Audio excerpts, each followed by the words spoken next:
is a Teacher of the Year. The end-all be-all of educators, the creme de la creme of the teaching profession. Our school system has the finest teachers you will find in the state and possibly the nation.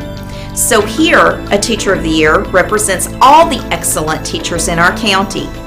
It has been said, the mediocre teacher tells, the good teacher explains, and the great teacher inspires. We are about to meet 3 great teachers. Each has a different story about what shaped their careers, but all 3 are definitely inspiring and a representative of all the great teachers in our county.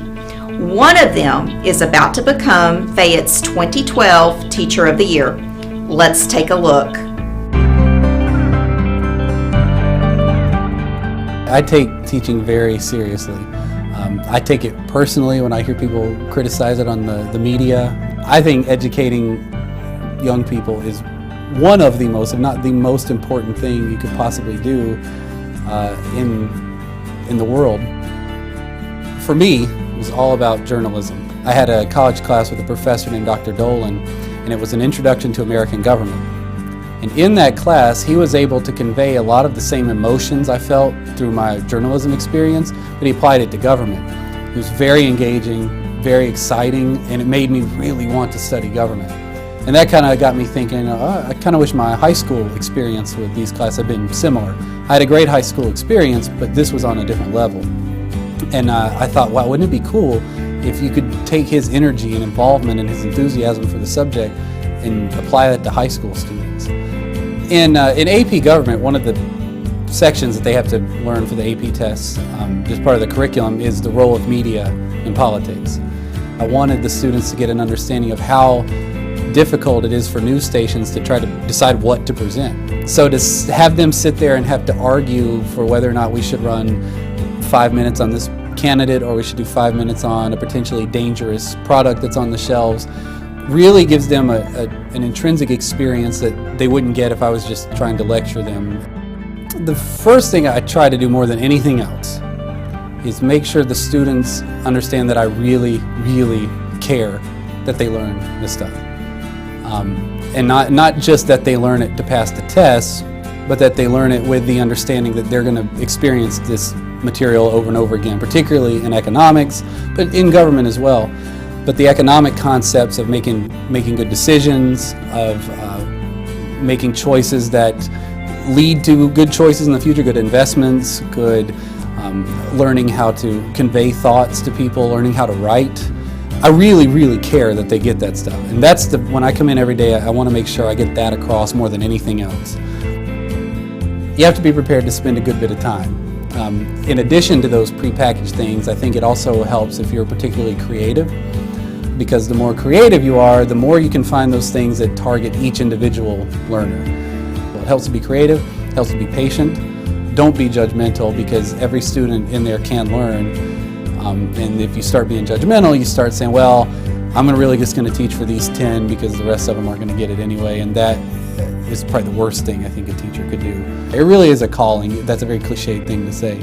But it really is. If you want to be successful, then you need to feel like it's calling to you. You really need to do this. And that's what I felt. I left a much higher paying job to come back to this because I felt that I need to be in the classroom.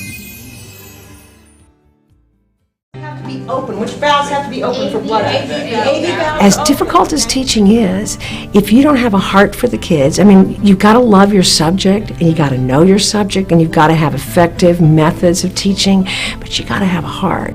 I had been in business, and I love that, but I'm a people person, and the kids, I mean, they're worth so much more than any product I ever dealt with.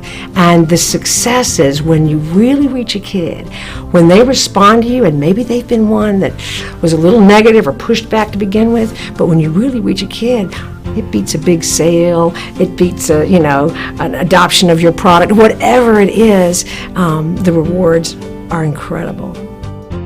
I'm an idea person. I'm not a real detail person.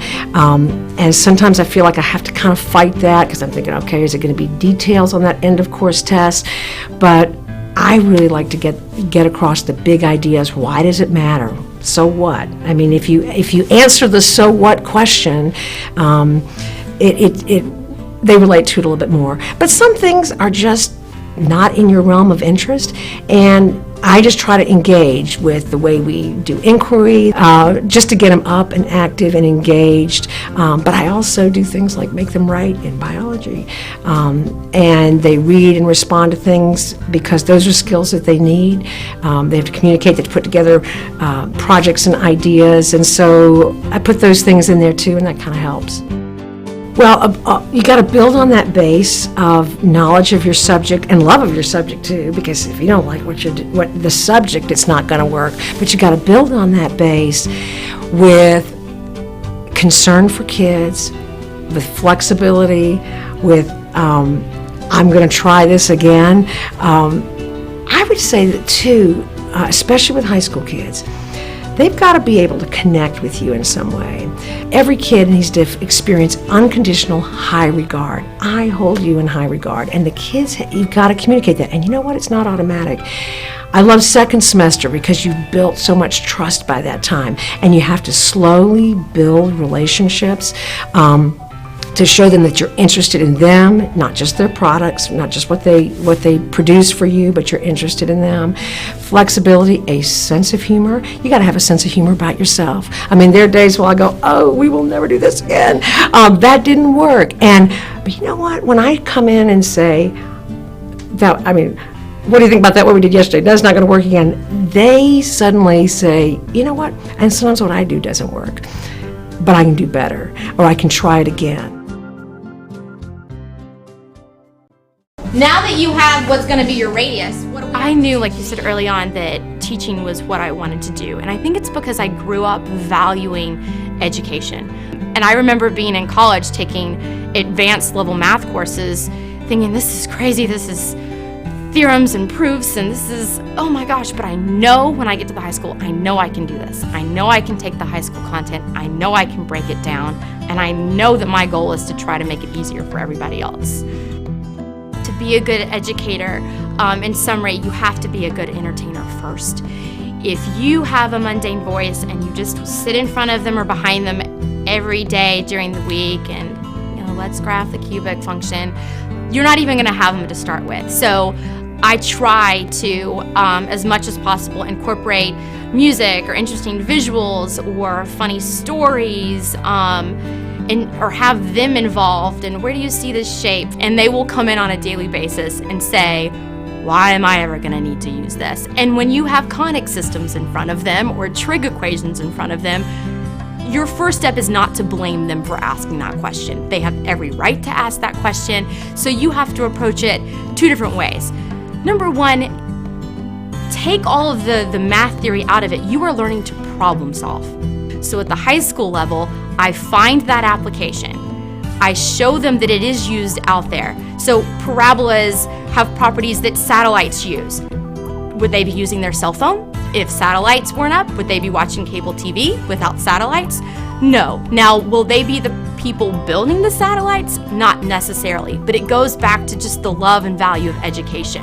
Let me show you how things are working. Don't you want to be educated about how the world around you is working? Stop thinking, oh, it's out there, it works, yay. Well, what happens if it stops working? Who's going to be the person to advance this and do other things or to fix it? And just to kind of appreciate that it is out there to put things in the world that makes your life easier. So maybe we should at least try to have an appreciation for it. The most important thing to know, especially for a teacher with a high-level content, in really any grade, you have to have a work ethic. This is not a job where you are going to show up to school at 8 o'clock and leave at 4 o'clock and be done. And I think sometimes it has that misconception. So they have to have the work ethic. And the only way you're going to have the work ethic is if you have the love of content, if you have the love of helping students no matter what age. I would never want to be in a job where I didn't get to work with high schoolers on a daily basis.